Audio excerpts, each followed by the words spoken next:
Hello everyone. If you have been eyeing a new RTX 50 series but waiting for prices to drop, I have some terrible news.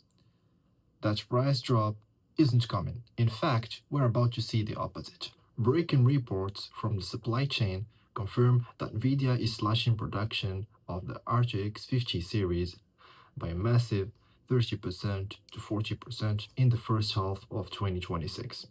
We just got data from board partners in China and Korea indicating a severe shortage of GDDR7 memory.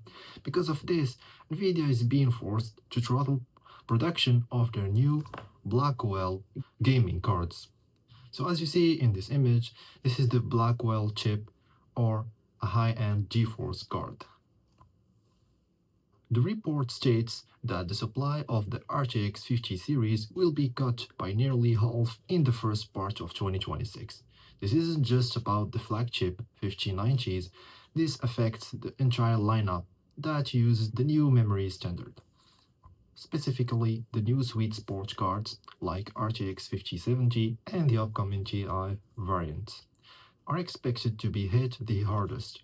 Retailers are currently stocked, but once that the inventory dries up early next year, we're looking at a repeat of the 2021 shortage. So here's the reality.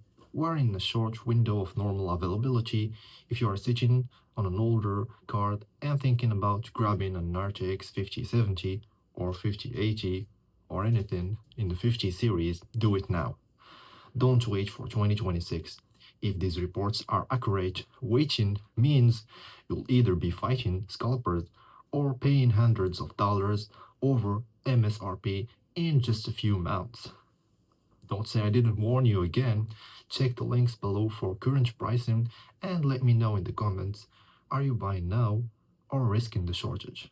Also, don't forget if you need storage, also buy it now because even hard drives, SSDs and NVMe will increase in price.